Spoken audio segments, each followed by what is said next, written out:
Hello students, to continue the virtual classes, I want to discuss the revision of chapters lines and angles, and in last video also the discuss the on the based on the lines and angles. To continue the lines and angles and the on different chapters also. So in the for example,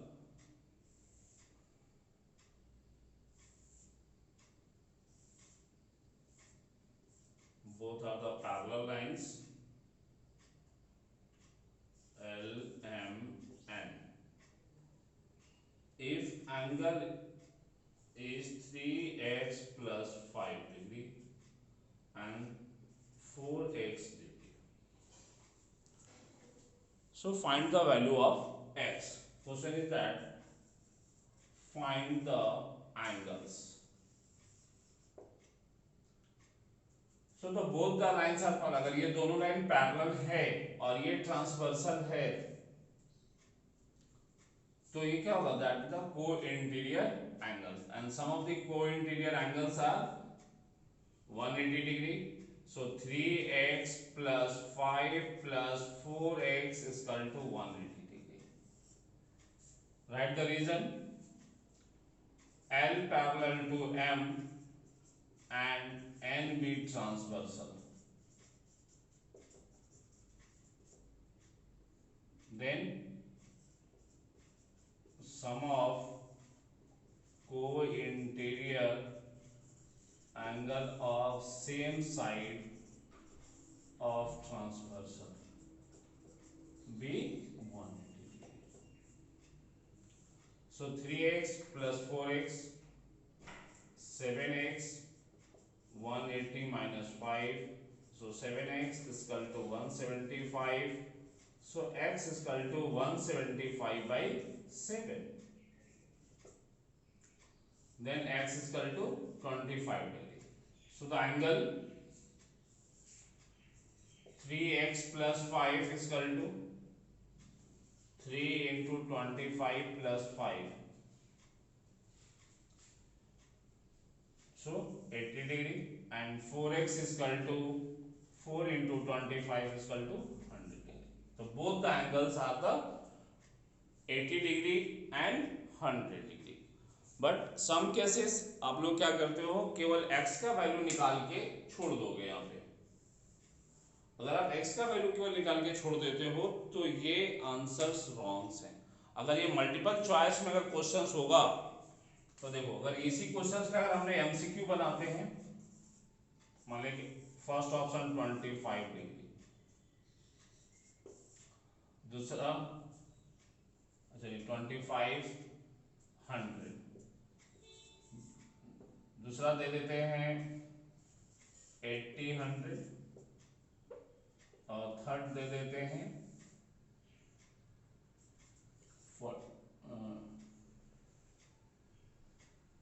4 times का 40 160। इस तरह अगर options देते हो आप तो क्या करोगे, सबसे आएगा क्या, पहले दिख जाएगा तुमको यहाँ पे 25, तो 25 हो गया तो दूसरा 100 आप लिख देते हो। तो ये एंगल्स नहीं है। एंगल्स का वैल्यू यहां से ऐसे निकालना पड़ेगा। एक तो 100 आ गया, ठीक है, लेकिन दूसरा क्या होगा, ये गलत है। तो ऐसे आपको देखना होगा कि क्या क्वेश्चंस कह रहे हैं, उस क्वेश्चंस के रिगार्डिंग आपको आंसर्स करने होंगे। अगर आप उसके हिसाब से आंसर नहीं करते हो तो मार्क्स नहीं मिलेगा, क्योंकि एमसीक्यू टाइप के क्वेश्चंस में ये अप्रॉक्स नहीं, एग्जैक्ट वैल्यू चाहिए। जो ऑप्शंस में है उसके आसपास आपका क्या आ रहा है, उसी के बेसिस पे आपको आंसर्स देने होते हैं।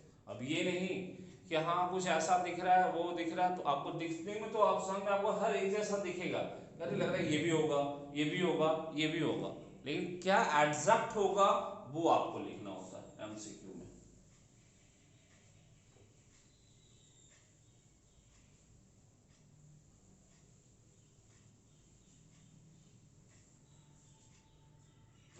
चलो और भी डिफरेंट टाइप के क्वेश्चंस हैं दूसरे दूसरे बुक्स में, जैसे देखो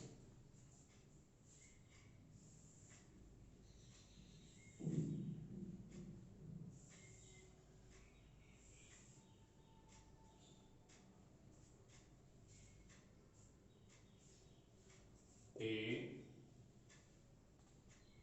B C D 75 degree x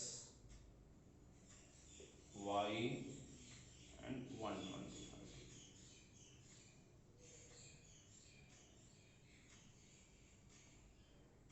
और यहाँ पे Z. Question is that AB parallel to CD to find the value of x, y and z।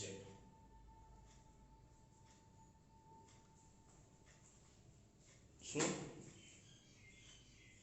जैसे ही आप निकालते हो कि x, y, z, x, y and z, so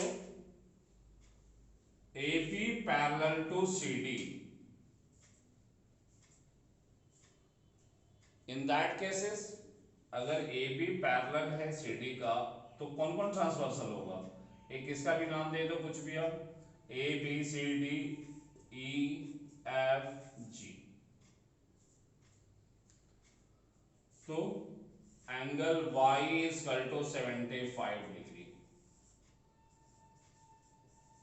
alternate interior angle कब, जब AB parallel to CD and EFB transversal.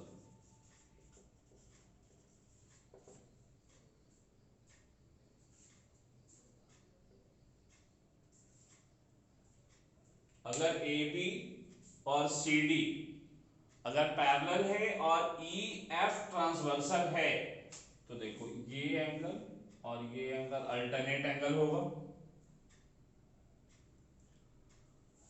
अब देख लो ये अगर एंगल मिल गया है तो ये एंगल आप निकाल सकते हो,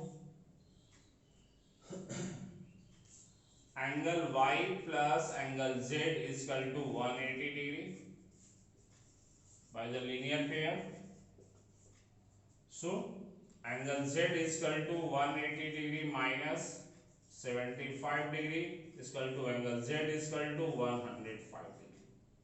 So that is the 75, 105. So देखो एक और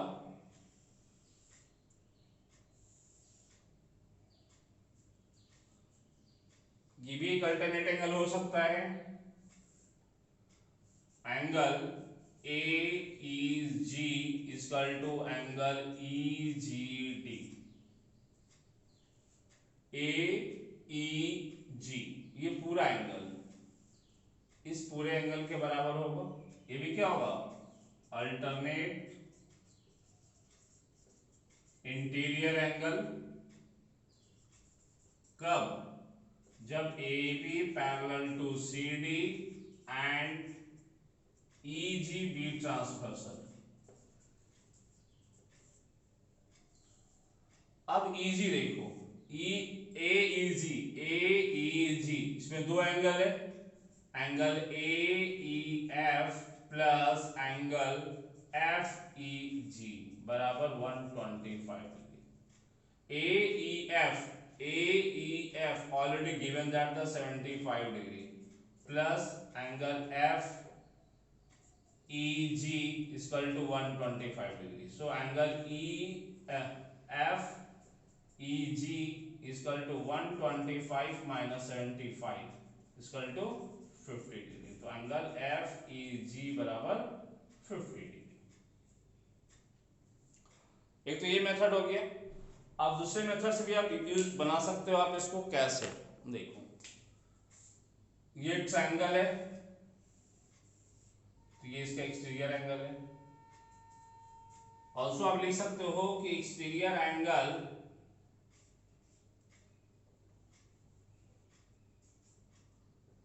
angle E G D equal to angle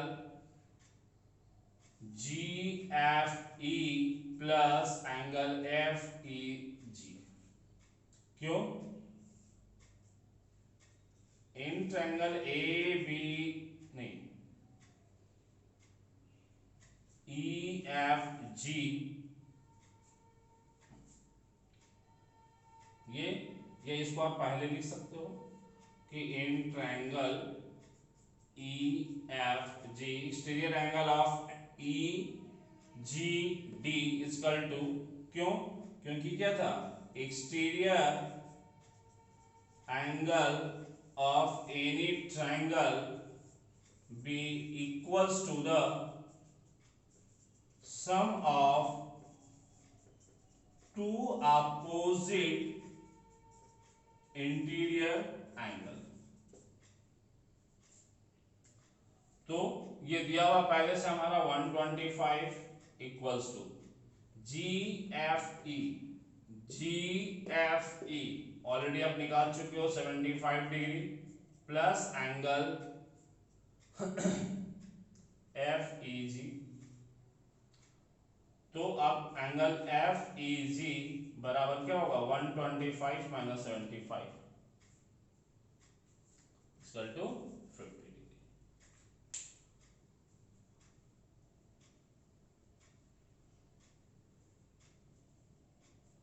कुछ लोग ऐसे भी निकाल सकते हो कि अगर सर ये 125 है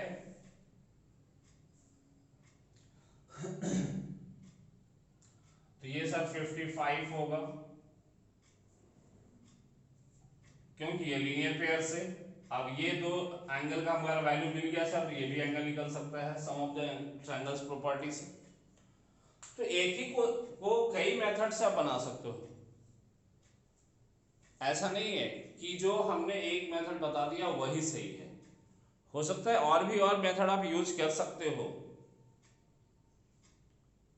लेकिन क्या है कि आप कितना भी मेथड यूज करो, basic thing is that we can not avoid the properties और लॉ।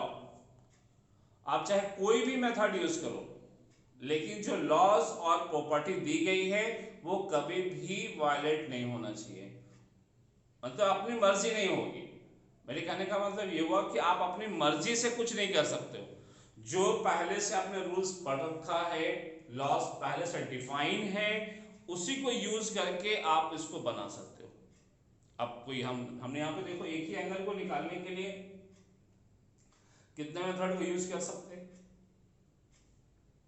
तो ये रिस्ट्रिक्शंस नहीं है हमारे पास, खाली रिस्ट्रिक्शन यही है कि लॉज वायलेट नहीं होना चाहिए। जो रूल्स हैं उसके हिसाब से ही आपको सारे सॉल्यूशंस करने हैं। ये नहीं कि सर लग रहा है ऐसा कर लेते हैं, सर वैसा कर लेते हैं, नहीं। आपको क्या लग रहा है ये इंपॉर्टेंट नहीं है, क्या क्वेश्चंस में गिवन है और क्या उससे रिलेटेड लॉज हैं, उसको ध्यान देना है। एग्जामिनेशंस में इस चीज का सबसे ज्यादा जरूरी ध्यान देना है कि आप जो भी आप कर रहे हो वो किसी ना किसी जो रूल्स हैं उस रूल्स के अंदर ही आपको काम करना है। जो भी आपको सॉल्यूशन देना है तो उसके रेफरेंसली जो आपको दिया गया है लॉज वो यूज करते हुए लिखना है। खासकर ज्योमेट्री में तो केवल आपको सारे थ्योरम्स ही तो याद रखने हैं।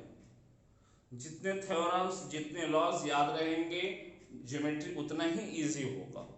अगर आपको थ्योरम याद नहीं होगा कुछ भी तो आपको यहाँ पे नहीं बना सकते आप ज्योमेट्री को।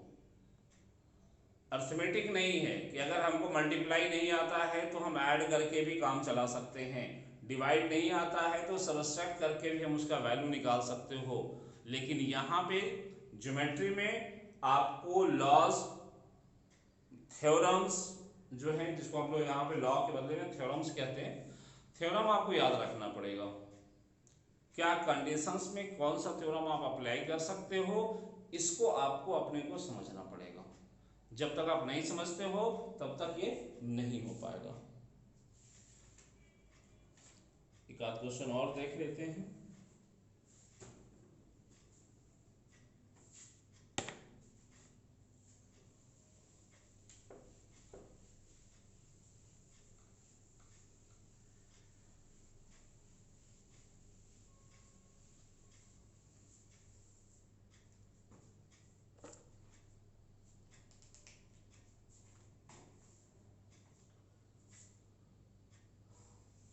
एक क्वेश्चन आया था कुछ दिया हुआ।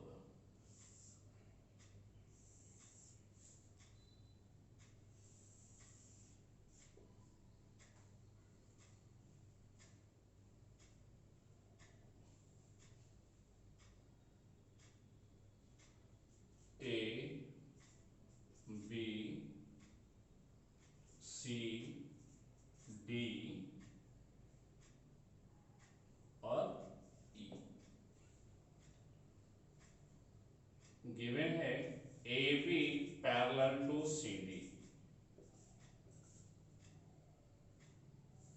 प्रूव दैट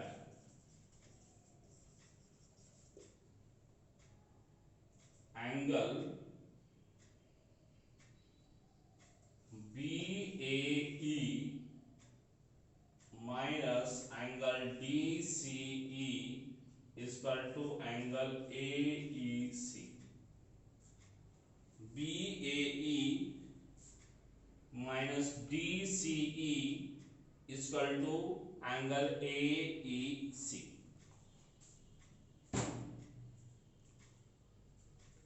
तो देखो क्या तो रहा है कि A B parallel to C D, लेकिन कोई भी इसमें क्या है, ट्रांसवर्सल लाइन नहीं है। तो जब तक आप कोई ट्रांसवर्सल लाइन नहीं आपके पास है तब तक प्रॉपर्टी पैरेलल लाइन का आप कोई भी यूज नहीं कर पाते हो, क्योंकि जो भी पैरेलल लाइन की प्रॉपर्टी हम लोगों ने पढ़ा, जितने भी, एक ट्रांसवर्सल है तभी alternate angle, corresponding angle, co-interior angle, ये सब कुछ आप यूज कर पाते हो। जब तक वो नहीं है आप कुछ भी नहीं कर पाते हो। तो देखो इसमें क्या है कि कंस्ट्रक्शंस करना पड़ेगा।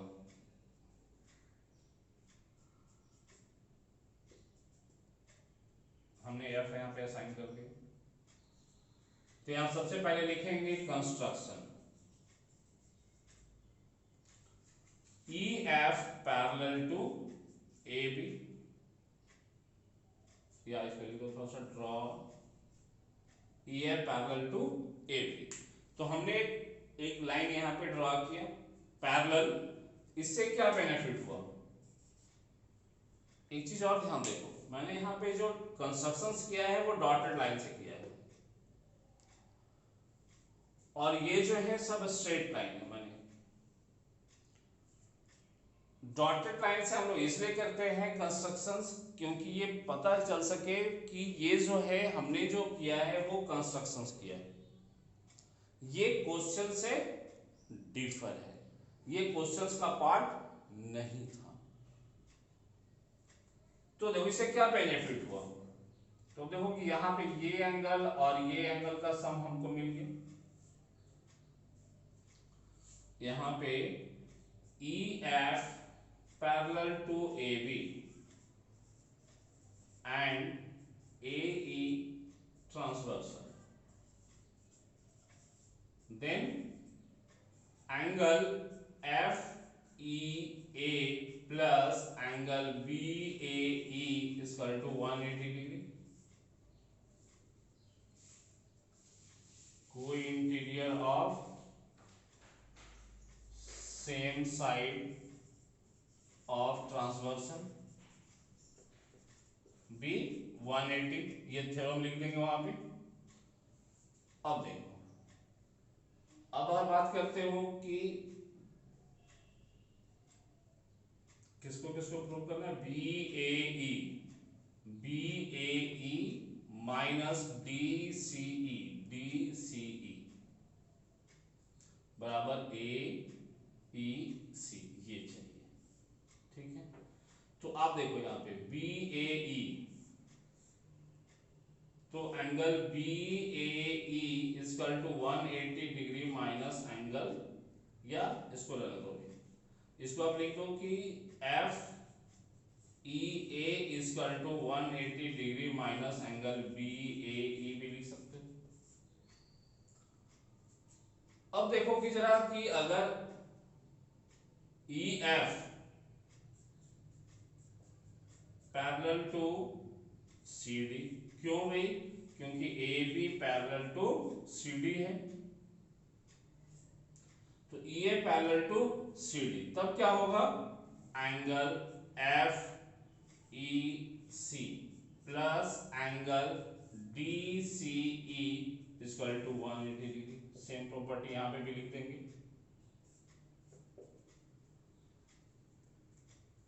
अब देखो यहां पे FEC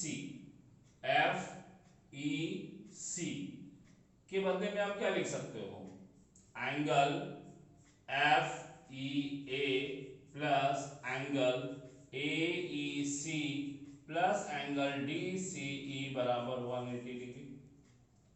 ये एंगल और ये एंगल दोनों को ऐड करोगे तो क्या होगा, FEC हो जाएगा। ये प्लस ये उसी को मैंने लिख दिया यहाँ पे FEA plus AEC, FEA plus AEC। अब जरा इधर हम लोग लिख लेते हैं, FEA का वैल्यू देखो यहाँ पे वो निकाला था 180 degree minus angle BAE plus AEC angle AEC plus angle DCE बराबर 180 डिग्री है। अब यहां से देखो ये भी 180 है, यहां भी 180 है, तो आप उसको उधर भेज दोगे।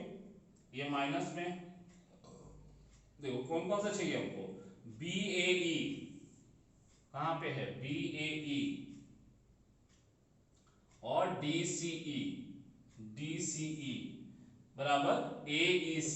आप AEC को इधर ही रखो, AEC इक्वल्स टू सब को उस तरफ लेके चले जाओ, तो 180 माइनस 180 ये माइनस था, इधर जाके क्या होगा प्लस BAE और ये क्या था प्लस में, तो माइनस हो जाएगा एंगल AEC। देखो 180 टर्मिनेट कर गया, तो angle AEC equal to angle BAE minus angle AEC। देखो BAE और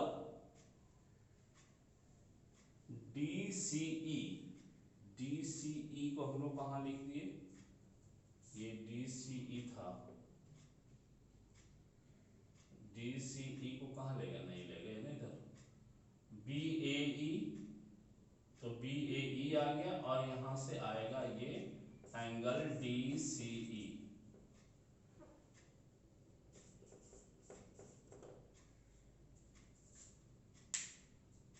क्योंकि यहां पे ये छूट गया था, यहां पे फिर से यही लिखा गया था, तो ये क्या हो गया AEC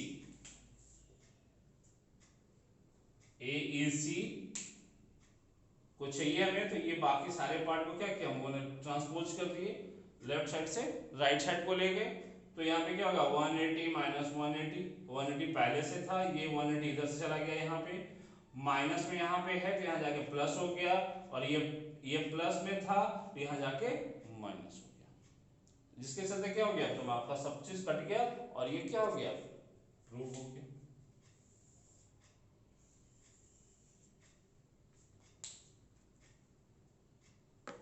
तो ऐसे हम लोग ज्योमेट्री में हम लोग प्रूव कर सकते हैं बहुत सारा चीज। कभी कभी फाइंड द वैल्यू भी आता है, जिसको हम लोग पहले देखे थे, प्रूविंग भी आ सकता है, करने को कुछ भी आ सकता है। इससे ज्योमेट्री में केवल क्या है, बस एक जो थ्योरम्स है उसको आपको यूज करना है। और ये देखो अभी इसलिए मैंने दिया कि यहाँ पे जो क्वेश्चंस था वो पैरेलल लाइन तो कह रहा था, लेकिन ये कोई ट्रांसवर्सल नहीं होने के चलते आप इस पे नहीं बना सकते थे कुछ भी। तो जो अगर हमको थ्योरम्स पता था कि थ्योरम में था कि अगर पैरेलल लाइन है और एक ट्रांसवर्सल है तो इसके अल्टरनेट एंगल इक्वल होते हैं, करस्पॉन्डिंग एंगल इक्वल होते हैं, कोइंसिडेंट का सम 180 होता, सब कुछ मालूम है, लेकिन क्या है यहाँ पे कोई भी चीज अप्लाई नहीं कर पा रहे थे। क्यों? क्योंकि कोई ट्रांसवर्सल था ही नहीं। अब कोई कह सर ये चीज EC ट्रांसवर्सल नहीं है AB और CD का, क्योंकि देखो AB यहां से ऐसे पैरेलल है और CD यहां से पैरेलल है, ये दोनों को कहीं ना कहीं इंटरसेक्ट कोई नहीं कर रहा, इसलिए EC उसके लिए ट्रांसवर्सल नहीं है। तो ये सब चीज को ध्यान देना है कि जो थ्योरम्स अगर हमको पता है तो उसको इंप्लीमेंट करना भी जो कंडीशन है वो क्या है वो भी आपको पता होना चाहिए, तभी आप सही से उसका सॉल्यूशन कर पाओगे। नहीं तो क्या होगा, आपको सब कुछ पता है और जब आंसर बनाने की बात आई तो अब समझ में नहीं आ रहा है कि हम कैसे इंप्लीमेंट करें। तो ये सबसे ज़्यादा ज़रूरी है कि जो थ्योरम्स आपको मालूम है तो उसका यूजेस करना भी आपको मालूम होना चाहिए। जब तक आप उसका यूज करना नहीं जानोगे, कैसे उसको अप्लाई कर सकते हैं, क्या कंडीशन चाहिए, तब तक वो बेकार है। फिर ये कब होगा, जब आप ज़्यादा से ज़्यादा प्रैक्टिस करोगे। So do practice and solve the different type of the questions from the different books and regularly watching the videos. Thank you.